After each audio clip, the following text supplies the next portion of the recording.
Este é o 10º.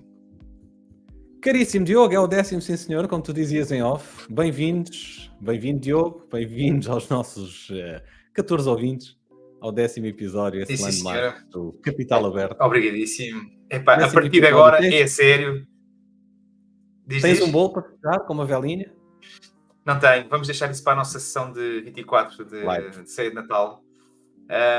Não tenho, mas acho que é um bom reconhecimento daquilo que nem sempre é fácil garantir consistência quando se faz isto por gosto e como hobby, porque de facto temos tido os dois uma vida bastante agitada e, portanto, tu agitada e viajada e eu mais agitado, e de facto não nos tem permitido ter uma consistência desejada. Mas, como já foi referido no último episódio, nós vamos, aliás, há o compromisso que a partir do 10º episódio já estamos aqui, aliás, acho que já sentimos aqui um ganho substancial, tanto em termos de conteúdo como da forma como estruturamos as nossas conversas para estes episódios, e portanto acho que a partir de agora vamos começar a entrar na piscina dos crescidos. Mas olha, deixa-me dar-te um dado que se calhar ajuda-te a compor aqui um pouco o otimismo, que é mais de 60% dos podcasts não passam do 3º episódio.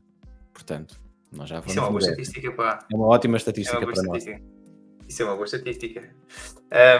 Pronto, então pá, 10º, mas eu acho que a partir de agora as coisas vão sempre melhorar e certamente com uma qualidade a acompanhar.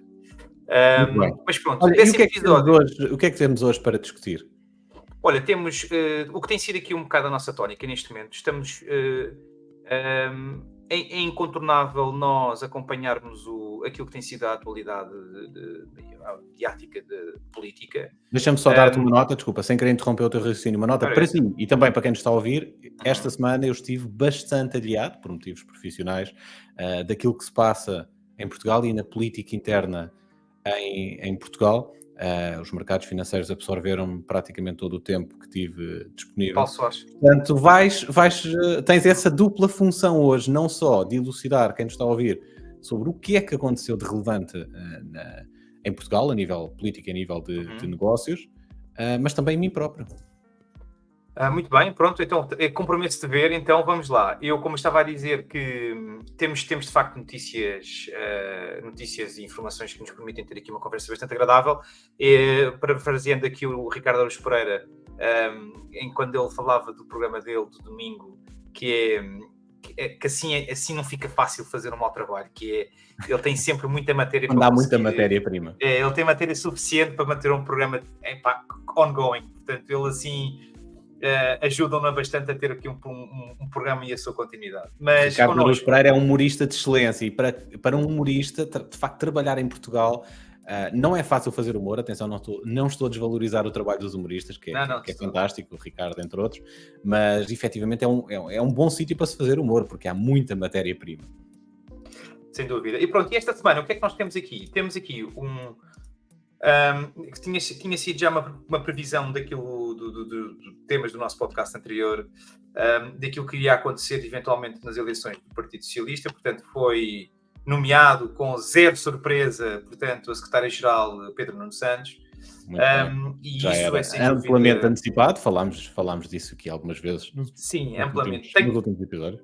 Tem alguns tópicos para poder dissecar sobre aquilo que é o antes e agora do que vai ser o depois, não é? A jornada não vai ser fácil, porém temos naturalmente... Para o país ou para o Partido Socialista? Não, para o país, portanto, vão haver muitas dúvidas. Não há, o facto de Pedro Nuno Santos ter sido nomeado secretário-geral do Partido Socialista traz mais dúvidas. E vou explicar porquê. Se o José Luís Carneiro, por acaso eu confundo sempre com Cordeiro, mas é Carneiro. Se ele de facto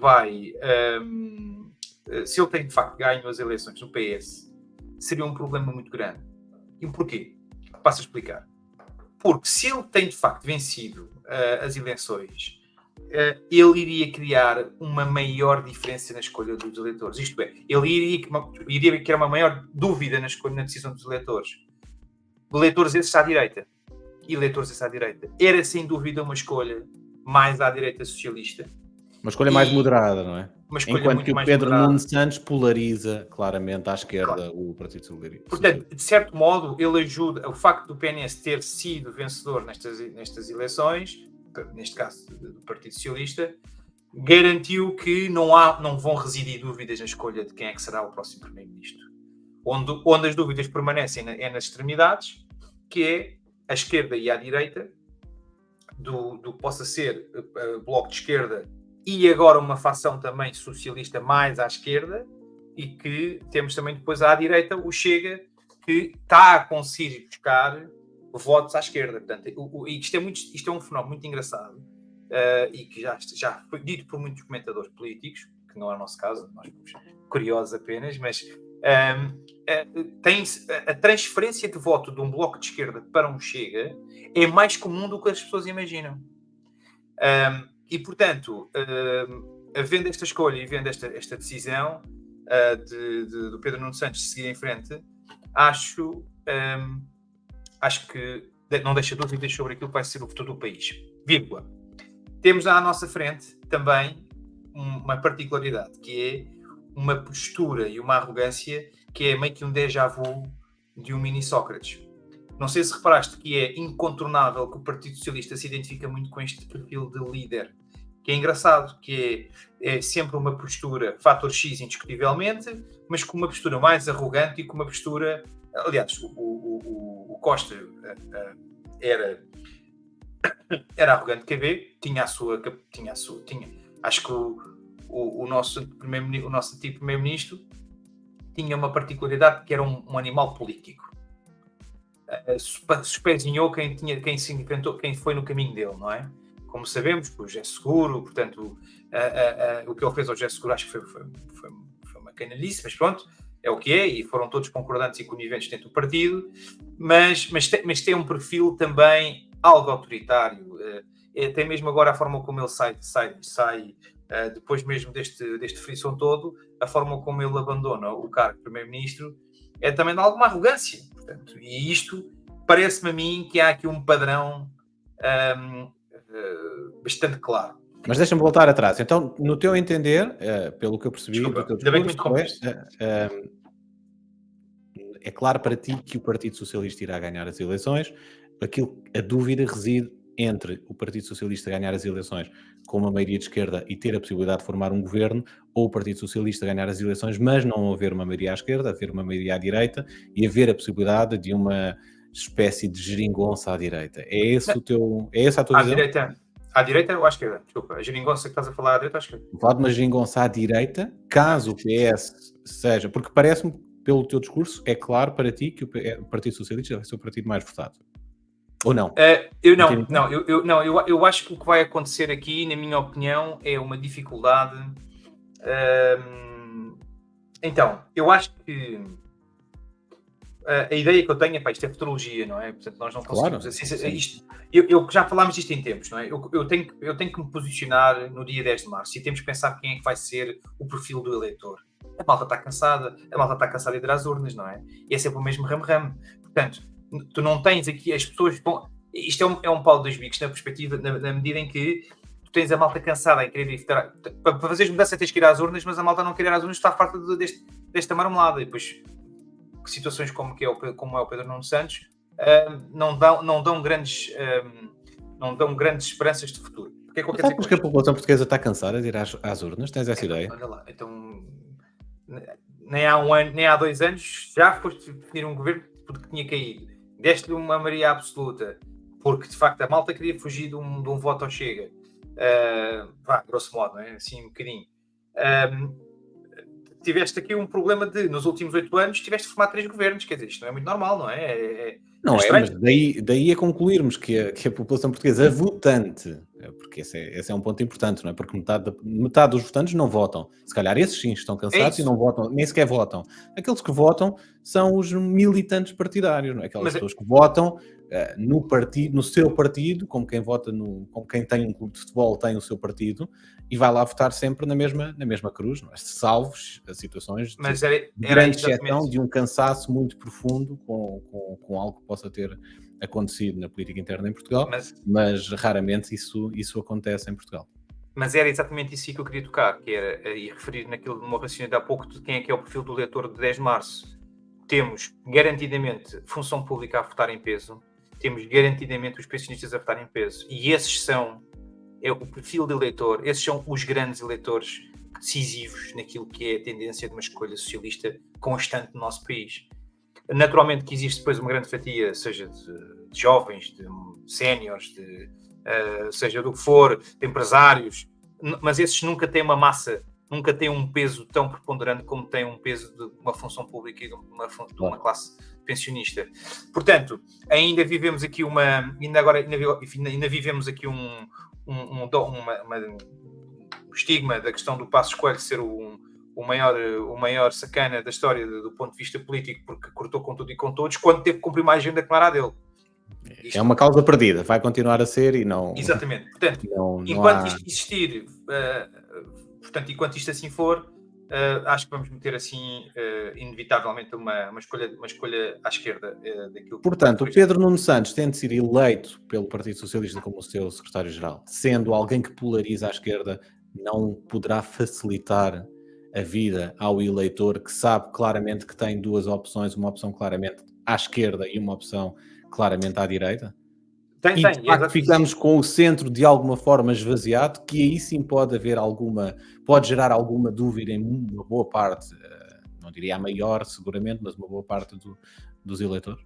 Não, sem dúvida. E é por isso que eu te digo que foi uma boa... Em certo modo, o facto do Zé Luís Carneiro não ter sido o vencedor garantiu, de facto, evitou dúvida naquilo que seriam os resultados das possíveis eleições de 10 de março. Portanto, a dúvida que iria existir por termos uma figura mais à direita dentro do PS do que normal, não é? Do que um Costa ou do que um PNS. Portanto, a partir daqui, isso foi muito bom. Dúvidas que eu tenho agora para o futuro é se de facto vai haver uma esquerda estável, vai haver uma esquerda com força suficiente para conseguir fazer governo, uma geringonça 2.0, e se... e já se verificou que não vão haver acordos antes das eleições, portanto eles vão estar todos os embaixadores a fazer as suas contas de somar e subtrair, mas penso eu que não vão haver acordos pré-eleições. Nem de um lado nem de outro. Nem de um lado nem de outro. E à direita, o que eu acho é que as decisões da IEL e da PSD não quererem fazer coligação com o Chega, e se todos tiverem espinha dorsal, eu acredito que esse vai ser o grande problema da direita, e logo eu acho que o Partido Socialista não vai ganhar com maioria absoluta, nem de longe nem de perto, mas acho que vai haver uma geringonça 2.0, é aquilo que toda a gente está à espera, e podemos ser todos surpreendidos, mas eu penso que isso é o que está escrito nas cartas a curto prazo. Mas uma geringonça 2.0 implica que haja uma maioria à esquerda. Sim, claro. Ou seja, mas pode não haver essa maioria à esquerda, pode haver uma maioria à direita, em que essa maioria à direita inclua o Chega e os partidos, o partido mais votado, assumindo que o PSD é o partido à direita mais votado, não quer formar governo com o Chega, mas ainda continua a haver uma maioria à direita, portanto nunca poderá haver uma geringonça à esquerda enquanto esta maioria subsistir. Tu não vai haver, é isso que eu estou a dizer, eu acho que não vai haver uma maioria à direita. Okay, acho que vai haver...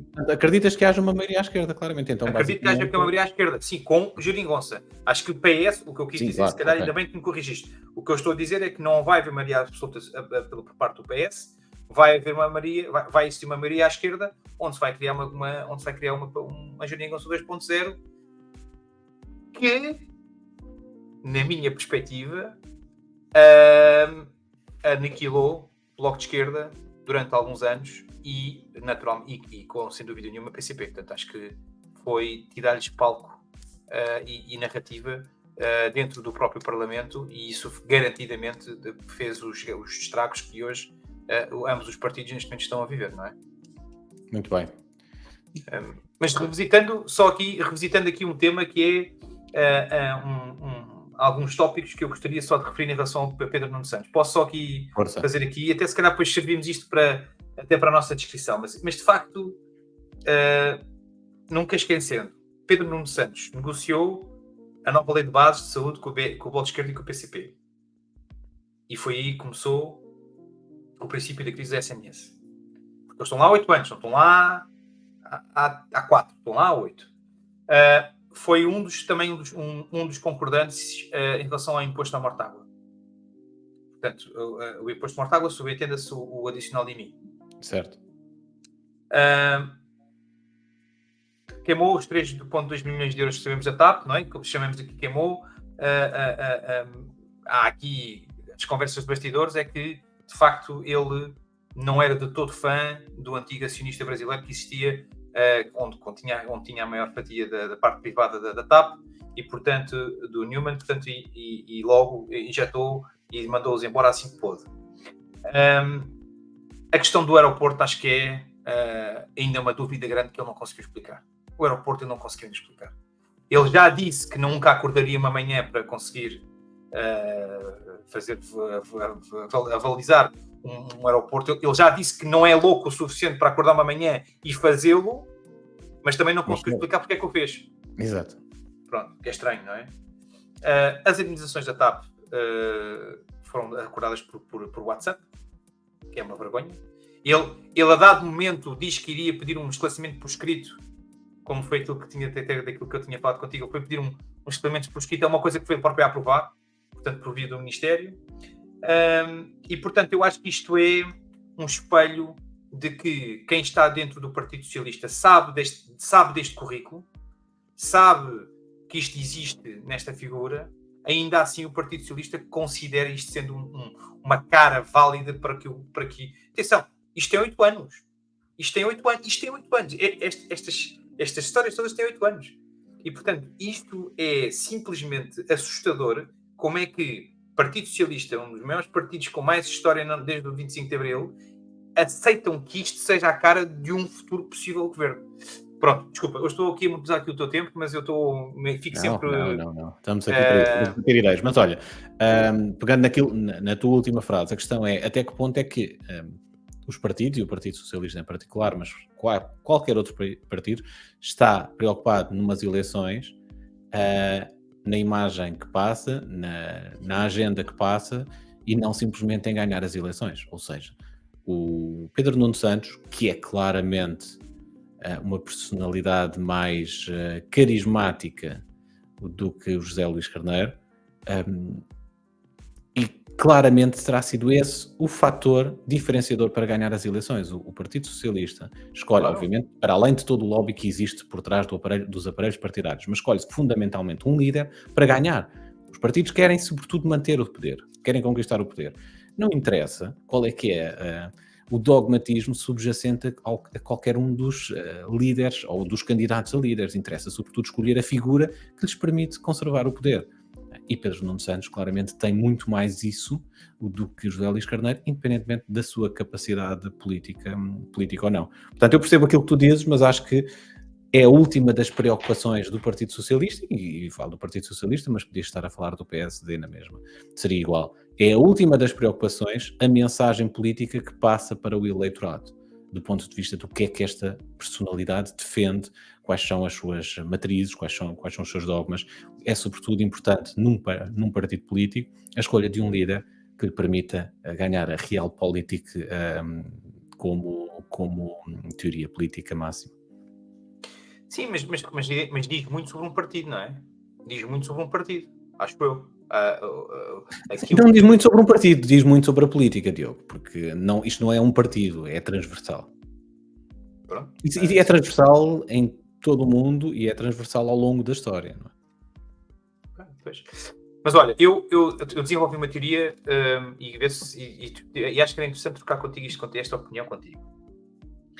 Nós temos a certeza de que o nosso país será doravante e durante alguns tempos está enraizado até ser mudado, até haver uma mudança, mas se nada se manter, se nada mudar, nós temos na nossa gênese, portanto, na nossa raiz, um Estado socialista. Por tudo. Temos uma máquina estatal pesada, temos enraizado desde há muitos anos. E já saímos da ideia de que a enxada é de todos, não é? E que temos que partilhar a enxada. A minha enxada é a tua enxada, portanto acho que essa ideia já desapareceu um bocadinho, mas um bocadão. E agora temos naturalmente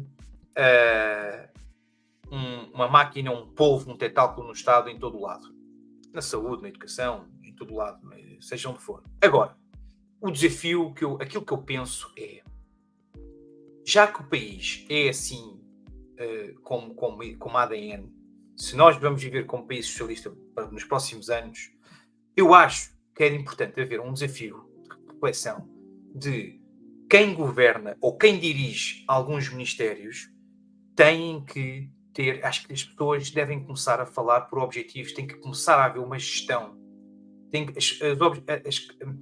A partir do momento em que assumimos isto, que eu vivo em Portugal, pago impostos e é o Estado que tem que me servir com uma elevada taxação e tributação daquilo que são os meus rendimentos, eu tenho que ter retorno disso. E para ter retorno disso, significa que eu tenho que melhorar transversalmente os meus ministérios. E por isso, tem que se meter gestores atrás destes ministérios.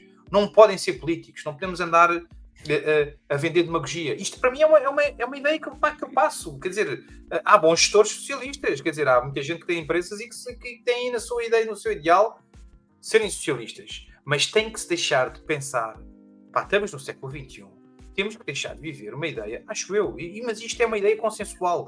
Diogo, desculpa interromper-te, mas e não me leves a mal aquilo que eu vou dizer, mas acho que estás a ser um pouco ingênuo neste sentido. Se calhar estou. E porquê que eu acho que estás a ser um pouco ingênuo? Ou bastante ingênuo. Tu não chegas a líder de um partido socialista ou de um PSD do pé para a mão. Há um trabalho de muitos anos de base que foi feito. O Pedro Nuno Santos, como qualquer outro que o antecedeu, está há muitos anos nisto. Está há muitos anos a colecionar favores. Tem muitos favores para pagar. Tem muita gente que o ajudou a chegar ali, que agora ele vai ter que pôr aqui, ali e no outro lado. É assim que funciona uma máquina. É assim que funcionam as máquinas partidárias. Não é por acaso que os miúdos de 15, 16 anos se vinculam numa juventude partidária. Claro. Não é por amor à política. É porque sabem o país, é porque são espertos ou inteligentes. Aqui podemos discutir o conceito, mas é porque sabem que neste país onde vivem está ali uma das poucas portas de saída para serem, para atingirem os objetivos, para terem alguém na vida, e esta definição de alguém na vida é muito subjetiva, mas na concepção dessas mesmas pessoas está ali uma porta, uma das principais, se não a maior porta em Portugal, para tu atingires algum nível de reconhecimento público, atingires algum nível financeiro, porque é das profissões mais bem pagas, e não estou a falar daquilo que tu retiras diretamente da carreira de político, não é uma carreira mal paga, mas nem é tanto por aí que tu retiras dividendos financeiros, é por muitas outras vias, que não interessa falar aqui.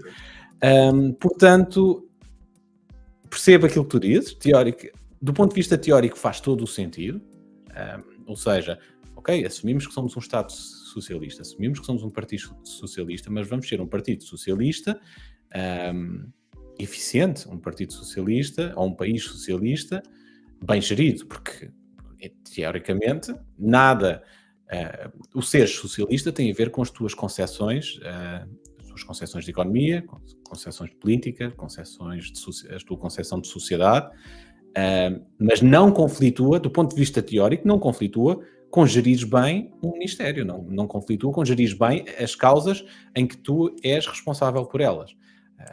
Conflitua sim, depois, na forma como organicamente os partidos se desenvolvem e se perpetuam no tempo, e que levam a que, de facto, depois haja esta necessidade de colocar determinadas pessoas com pouco ou nenhuma experiência profissional relevante, e tu basta olhares para os currículos da esmagadora maioria dos políticos com cargos públicos e percebes de onde é que eles vêm e o que é que eles fizeram na vida. Fizeram pouco ou nada a nível empresarial.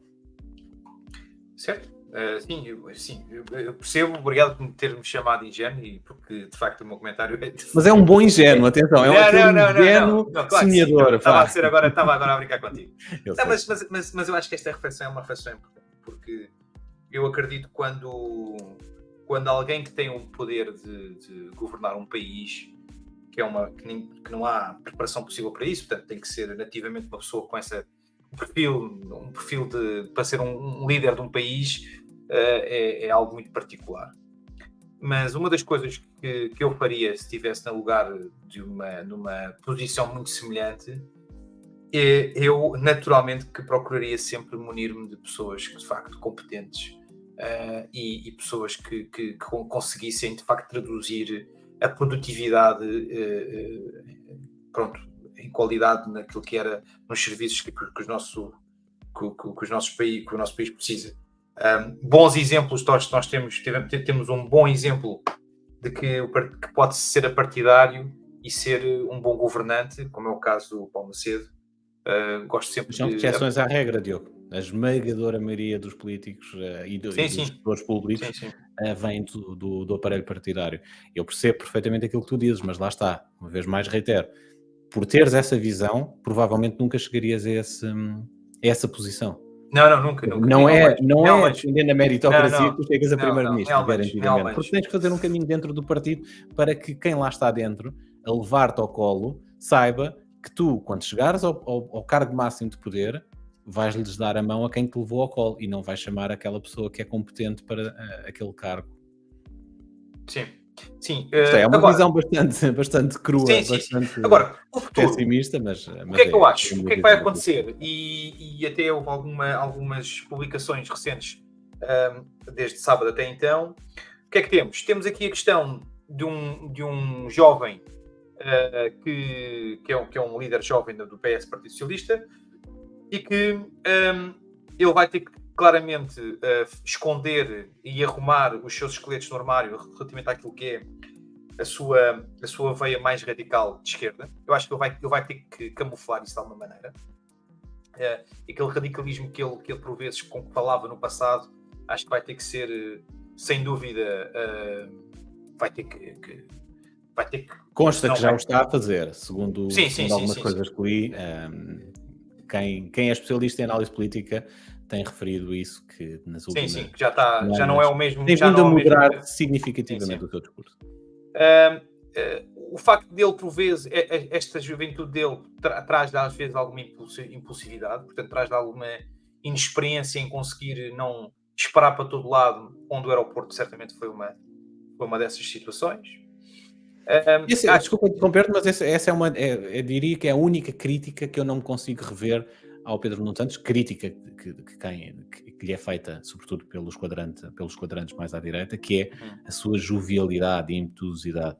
O ser jovem não tem que ser necessariamente sinónimo de não ter capacidade para chegar ao cargo máximo de primeiro-ministro.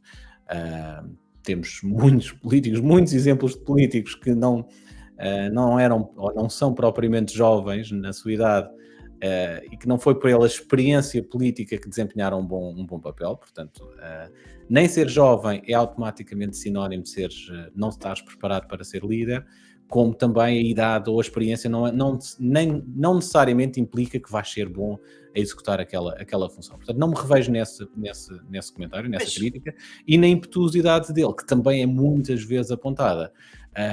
Ele defende-se, eu ouvi uma entrevista do Pedro Nuno Santos, ele defende-se, e bem, do meu ponto de vista, dizendo que não é impetuosidade, em Portugal não há o hábito de não se fazer, há o hábito de se demorar a tomar decisões, há o hábito de se fazer 1001 estudos para tomar uma decisão.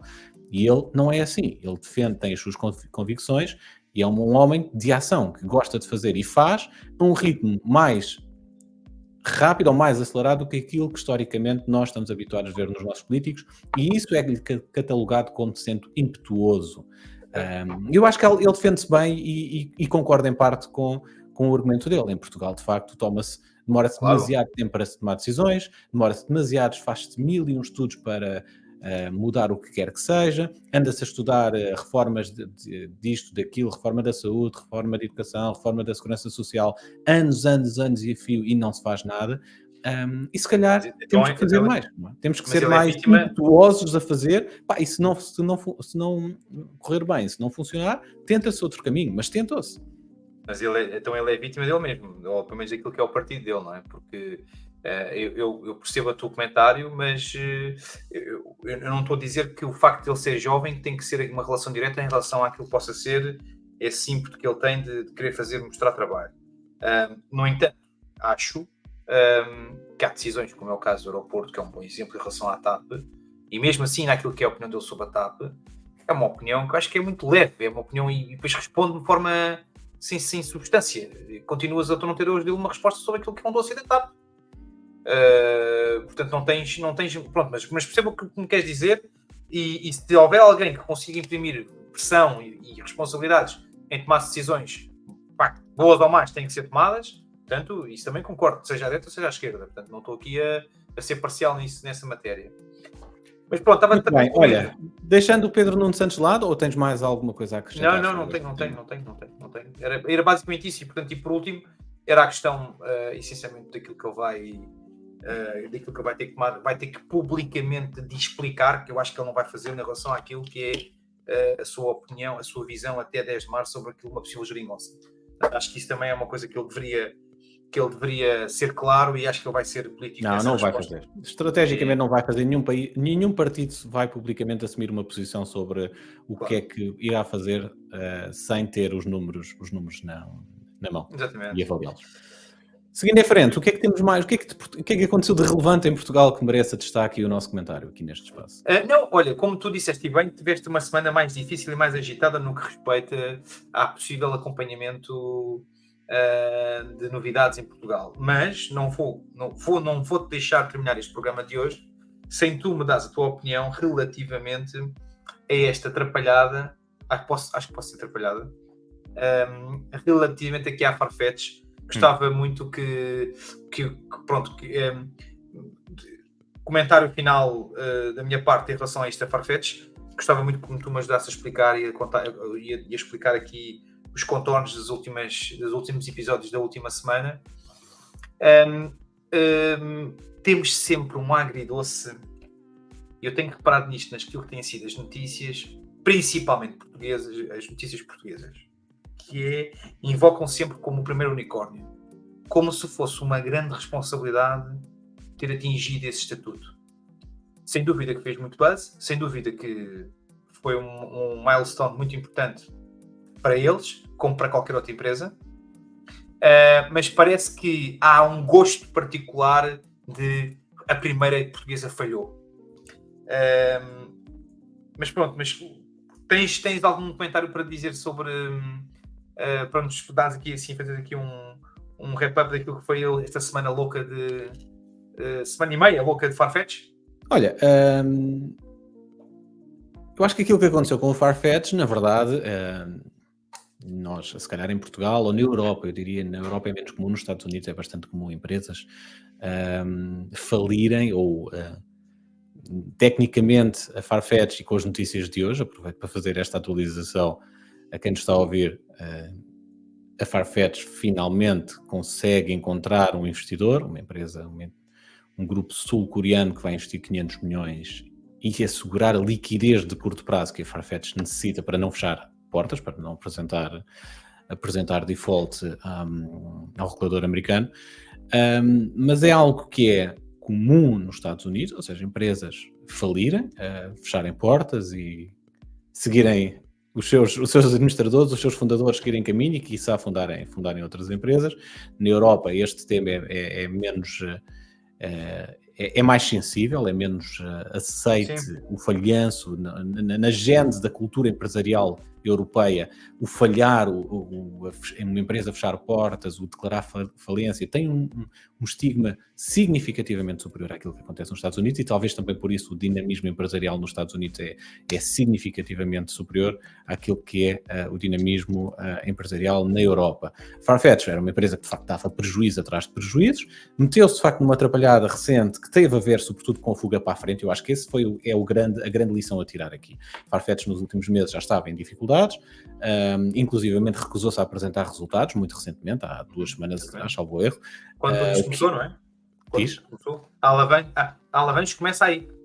Sim, sobretudo ganhou dimensão aí, embora já vinha de trás as notícias de que a Farfetch estava de facto numa situação complicada. Aliás, se tu fores ver, e se calhar até era interessante tentar partilhar, partilhar o ecrã, no ecrã a evolução das ações da Farfetch, porque é uma lição interessante a tirar aqui, que é de facto o mercado sabe primeiro do que costuma-se dizer que o mercado antecipa e sabe primeiro do que o público em geral o que é que está a acontecer no mundo financeiro e nas empresas. Se nós olharmos para o gráfico que estou a partilhar neste momento, nós olharmos para o gráfico da Farfetch, nós vemos que ela de facto foi lançada em bolsa em 2018, atingiu o seu máximo histórico em fevereiro de 2021 e a partir daí... Curiosamente, será meio que o rescaldo daquilo que foi a loucura do trading, do comércio online, da consequência do Covid, não é? Presumo eu. Sim, a Farfetch de facto teve não é por acaso também que há esta valorização absolutamente extraordinária. Reparar, a Farfetch estava em março de 2020, precisamente quando explotou a crise do Covid, estava em mínimos históricos desde que foi lançada em bolsa. Portanto, ela foi lançada em bolsa, caiu, voltou a subir, depois teve uma queda muito forte e estava claramente numa tendência descendente. Encontrava-se claramente numa tendência descendente em março de 2020, quando o Covid bateu à porta. E a partir daí teve este disparo absolutamente inacreditável, que foi o disparo que muitas empresas tiveram com o Covid e com os lockdowns, os sucessivos lockdowns. A Farfetch beneficiou com isso, uma marca, para quem nos está a ouvir e para quem não conhece, sobretudo para quem não conhece a Farfetch, uma empresa que se dedica ao comércio de luxo online, vende marcas de luxo online, a preços competitivos, que consegue descontos, de facto, são interessantes comparativamente com o preço desses bens em loja, e de facto beneficiou deste enquadramento de lockdowns que se vive um pouco por todo o mundo. E depois passou a febre. E depois de passar a febre em 2021, quando de facto o mundo começou a voltar gradualmente à sua normalidade, a Farfetch veio por aí abaixo. Portanto, estes eventos das últimas semanas, quer dizer, nas últimas semanas estamos aqui, nesta zona, ou seja, tudo aquilo que está aqui para trás já era um indício de que a empresa não estava propriamente de boa saúde, porque senão, mesmo que tu pudesses considerar, ok, parte desta queda foi o desinchar daquele balão que insuflou sim, mas não devia durante o dinheiro do Covid, mas quer dizer, chega uma altura que haveria necessariamente de estabilizar. E não estabilizou, continuou aí por aí abaixo. Portanto, primeira lição importante desta história. O mercado sabe antecipadamente o que é que se passa nas empresas, mesmo que o público em geral não tenha conhecimento. E de facto aquilo que veio, todo este desenrolar, este epílogo que tivemos agora nas últimas semanas e hoje em particular com este anúncio desta entrada deste investidor para assegurar a liquidez e tirar a empresa de bolsa e evitar que feche portas, com perda total do capital investido pelos acionistas, é na verdade o reflexo daquilo que já vinha acontecendo de trás, que era uma empresa que tinha um modelo de negócio que não era sustentável, que vinha perdendo dinheiro trimestre após trimestre e que, inevitavelmente, acabou por chegar a este ponto. Aquilo que foi menos, diria, transparente ou menos positivo para a imagem sobretudo de quem gera a empresa, foi de facto a forma como foi gerido este processo nos últimos meses, porque seria muito mais transparente e recomendável, sobretudo para uma empresa que é cotada na Bolsa de Nova Iorque, assumir que tem problemas, assumir as suas contas publicamente, procurar a solução e não, de facto, enfiar a cabeça na areia e esconder os problemas do mundo em geral, dos investidores, sobretudo dos pequenos acionistas, porque os grandes acionistas sabiam, aliás, parte daquela queda em bolsa era a saída dos grandes acionistas que já sabiam, que tinham de facto conhecimento do que se passava dentro da empresa e começaram a libertar as suas posições. O pequeno acionista, como sempre, é aquele que passa a expressão, e desculpa-me a expressão, mas é aquele que fica sempre entalado. Sim, e curiosamente, então, estavas-me a dizer que tivemos aqui novidades, soubemos neste curso desta queda, assim, neste mergulho grande que existiu, e, então temos aqui dois momentos a assinalar. Aquele primeiro investimento do dos 25 milhões que foi injetado recentemente por um fundo norte-americano, correto? Há coisa de uma semana e meia, de 2 semanas. Mas que é uma gota d'água para a liquidez que a empresa precisava. Aliás, este empréstimo de 500 milhões que foi confirmado hoje, que assegura liquidez de curto prazo, simplesmente a liquidez necessária para não fechar portas amanhã, dá nota da dimensão do buraco que a Farfetch tem. Curiosamente, exercício, não vamos perder muito tempo com isto, até porque já estamos aqui com a nossa gravação já longa, mas curiosamente nós estamos a falar de uma empresa que é um broker, é um intermediário, no sentido de eles não são eles que produzem as marcas, não são eles que produzem os artigos, basicamente eles têm uma plataforma online. A quantidade de pessoas que eles têm para gerir isto, do ponto de vista do marketing, do ponto de vista da plataforma, seja do ponto de vista de captar novas marcas, seja do ponto de vista de como é que vamos vender os nossos artigos que estão aqui a ser intermediados. Agora, tanta gente para um portal online, que obviamente que tem que tratar da sua logística, tem que tratar mas parece-me ser demasiado... é estranho, portanto, o custo desta malta, portanto, será armazéns? Ajuda-me, isto aqui sou eu que estou a fazer uma análise muito...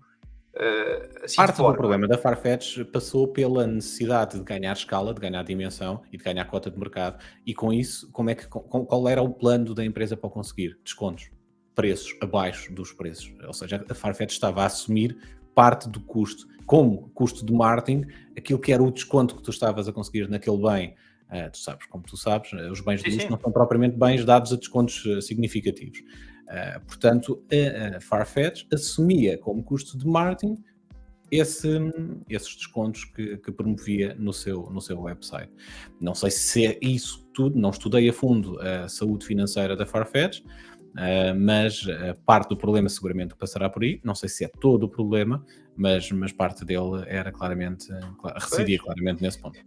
Pois, de facto, isso é uma estratégia que muitas empresas adotam para fazer então a captação de novos clientes. E muitas empresas fizeram-no de forma com muito sucesso. Vê o exemplo, por exemplo, da Amazon. A Amazon ganhou quota de mercado e cresceu dessa forma. Assumiu como custo, por isso é que durante anos e anos a Amazon não foi uma empresa lucrativa. Não? Pois. Não foi, porque do pouco dinheiro que tinha, reinvestia e muito. E eu, aliás, acho que... Durante muito tempo perdeu dinheiro, depois, quando começou finalmente a dar lucro, reinvestia a totalidade, ou seja, era uma empresa reinvestia todos os seus cash flows no desenvolvimento do negócio, mas a origem, a captação de margem, de volume de negócio e de cota de mercado foi feita com uma estratégia agressiva de assumir o custo de praticar preços abaixo do preço de mercado. E dos seus concorrentes. Sim, pois. De facto, é com isso que se consegue captar clientes e ainda para mais para situações, para plataformas e áreas de negócio pioneiras, como foi o caso da Amazon. Funcionou muitíssimo bem mas pronto, mas continuo a achar que é um monstro demasiado grande e acho que quando se fala para se conseguir injetar 500 milhões de euros numa empresa que obviamente vem a acumular muita dívida ao longo dos últimos anos, portanto não apresentou, acho que eles apresentaram só o ano passado, penso eu, acho que foi um trimestre que apresentaram resultados positivos, penso eu que eles chegaram a apresentar em tempos um resultado operacional positivo, não estou a dizer mais nada. Ainda algures em 2020 ou 2021, números de 2021 referentes ainda à eleição de 2020, que tenha tido, de facto, qualquer coisa de positivo nesses números, face àquilo que aconteceu naquela situação de exceção, mas lá está, foi uma situação de exceção. Como já era a tendência anterior, antes de março de 2020, após a normalização do mercado, as coisas voltaram à mesma trajetória. Então, e prognósticos? O que é que tu prevês que vai acontecer? Assim, resumidamente, assim, muito... Com a Farfetch? Farfetch. Vai sair de bolsa, portanto vai se tornar uma empresa privada, gerida por esse grupo sul-coreano que adquiriu, que provavelmente vai integrar no seu negócio. É um grupo de comércio, também de comércio online, portanto vai ficar com o que de bom resta da Farfetch e o resto vai, obviamente, despedimentos, vai esvaziar por completo. Eu diria que 100% da malta que trabalha com Farfetch vai ser despedida e pronto, e vai ficar com o grupo, vai integrar no seu próprio grupo aquilo que de bom ou pouco de bom que houver ainda para aproveitar da Farfetch e o resto desaparece. E o que é que vai acontecer ao grupo Richemont? Desculpa, não percebi. Ao grupo Richemont, que eles tinham feito um negócio que era assim uma estrutura assim um bocado estranha daquele grupo francês. Não faço ideia, mas estamos a falar de um investimento relativamente pequeno, não tenho ideia, não sei exatamente. Eles iam comprar o Pret-à-Porter, ou assim uma coisa qualquer, ou assim havia uma coisa Sim, qualquer. eventualmente isso pode ser vendido, essa parte do negócio pode ser vendido a outros grupos privados que tenham interesse, lá está, é vender os poucos ossinhos que restam, aqueles que ainda têm algum valor, e pronto. E uma vez saída da bolsa, o que acontece é que os acionistas, e como todos sabem que esse é o risco que está no mercado de ações, os investidores portugueses conhecem isso muito bem, porque a Sonai foi especialista em fazê-lo. O grupo Sonai, historicamente, desde a Sonai Indústria, houve umas 3 ou 4 Sonais que foram cotadas em bolsa, vendidas a preço de ouro, esvaziaram a sua cotação em bolsa e depois, quando estavam cá em baixo, saíram de bolsa. A Martifer, outra empresa que também, empresa que também fez o mesmo dele, os irmãos Martins venderam aquilo muito bem vendido, depois recompraram e tiraram-na de bolsa quando ela valia tostões. Portanto, em Portugal há muitos exemplos de situações como esta, por isso é que uma das razões porque eu esqueço completamente que existe uma coisa chamada Bolsa Nacional, é por isto, pela falta de transparência que existe nos negócios em Portugal. Mas há muito boa gente a ganhar dinheiro com o nosso PSI, não é? Com o nosso PSI, não é? Há muito mais gente a perder do que a ganhar, Diogo. É? As fortunas que já se perderam com a Bolsa Portuguesa não se recuperam. Entre PCP, Simpor, Banco Espírito Santo, Portugal Telecom, aí com a agravante de quer os acionistas, quer os obrigacionistas terem perdido, de facto, muito dinheiro. E por aí fora. BPN, Banif. Por cada um exemplo de sucesso na Bolsa Portuguesa, há uns 10 que foram um verdadeiro desastre. Há um programa no Observador do Pedro Caldeira, que foi a nossa grande referência de trader, não é? Sim, até um podcast muito divertido, uns episódios sobre isso, do que é que se não deve fazer. E uma malta que teve muito dinheiro numa altura onde havia muito dinheiro, nos anos 90, e que muito giro, por acaso é um episódio que vale muito a pena ouvir. É interessante, está um bocado romanceado, está ali um bocadinho, tem aquilo que é preciso ter para ter algum engagement, mas exato. Muito giro, por acaso, muito interessante. Vamos avançar para bingo e para o nosso terminar da nossa sessão de hoje. Sim, só queria fazer um comentário que acho que é sempre importante relembrar aqui os nossos ouvintes. Assinalar alguma coisa no teu... Tu tens uma newsletter semanal, muito gira, muito interessante. Por e-mail para os meus queridos subscritores.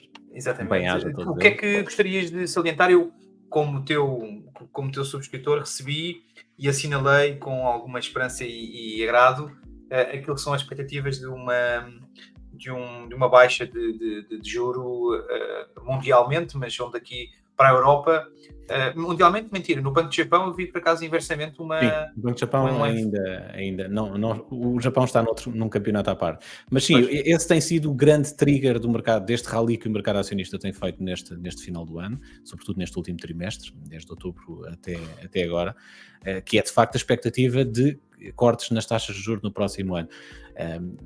O corte nas taxas de juros é positivo para o mercado acionista e é positivo para o mercado obrigacionista, de forma tentando ser muito sucinto. Obviamente que se os cash flows futuros estão a ser descontados a uma taxa mais baixa, significa que a empresa vai gerar mais valor para o acionista. Se vai gerar mais valor para o acionista, torna-se interessante comprar ações. Portanto, isto estimula o mercado acionista e as ações valorizam. Nas obrigações, o efeito é o ganho de valor acrescentado que eu tenho. Se eu tenho uma obrigação que me esteja a pagar 4% de cupão anual hoje e a taxa de juro sem risco, ou seja, as taxas de juros de referência estão também a 4%, eu estou a receber o mesmo numa obrigação que posso estar a receber no banco, se estiver a fazer um depósito a prazo.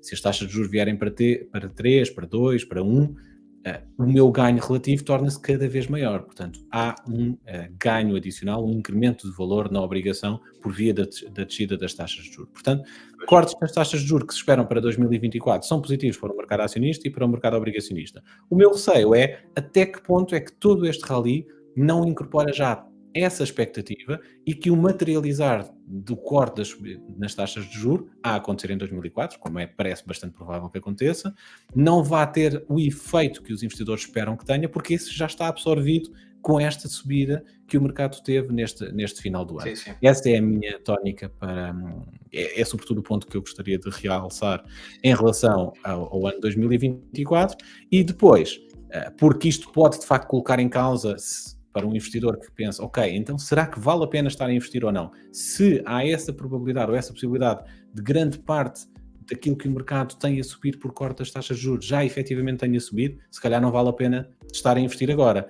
E eu respondo a isso com uma estatística que publiquei na minha newsletter e que é da autoria do Bank of America. O investimento no S&P 500, isto são dados com base em dados históricos, e dados históricos de longo prazo, desde 1929, portanto, praticamente apanha toda a história do mercado acionista. O investimento no S&P 500, feito num dia, ou seja, se eu comprar o S&P 500 hoje e vendê-lo amanhã, depois de um dia inteiro de bolsa, eu tenho a probabilidade de ter um retorno negativo de 46% e de positivo 54%. Portanto, é basicamente 1 para 1. É 50-50, na verdade.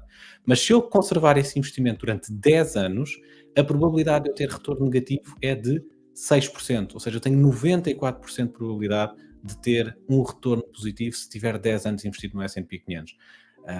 Eu acho que 94% de probabilidade de sucesso é uma probabilidade que todos nós vivíamos muito bem com ela em todas as esferas da nossa vida. Portanto, acho que isto Sim. muito nos momentos de indecisão, devo ou não devo estar investido, está aqui a resposta. Tu achas que, não vou exercício para o próximo podcast, mas tu achas que o mundo, as criptomoedas, ao entrarem num mundo de uma forma mais massiva e mais transversal em todos os mercados, tu achas que pode comprometer aquilo que é hoje em dia a nossa visão de bolsa? Pergunta para o próximo podcast, achas? Sim, acho que é um tema que se calhar iria nos fazer estar aqui algum tempo à conversa, tempo que já não temos. É um tema complexo, é um tema que eu não sou especialista, nem me advogo especialista, tenho obviamente as minhas opiniões. Acho que sobretudo o mercado acionista vai continuar a ser durante muitos e muitos anos a melhor fonte de financiamento para uma empresa. Uma empresa que queira de facto estabelecer-se, crescer, angariar capital para desenvolver o seu negócio, continuará a ter no mercado de capitais a melhor fonte de angariação de capital. E eu, enquanto investidor, ou enquanto alguém que tem as minhas poupanças e que tem dinheiro para investir e que quer rentabilizar as minhas poupanças, vou continuar a encontrar aqui, emprestando o meu dinheiro a boas empresas para desenvolver o seu negócio e eu obter o retorno desse negócio, o melhor local para rentabilizar as minhas poupanças. Ok. Boa, então irritações da semana, o que é que temos? Não sei, conta-me tu primeiro, o que é que te irritou esta semana? E pá, agora é que tu me entalaste. Irritações da semana. Assim, eu penso que estamos numa altura em que não houve muito para comentar. Continuo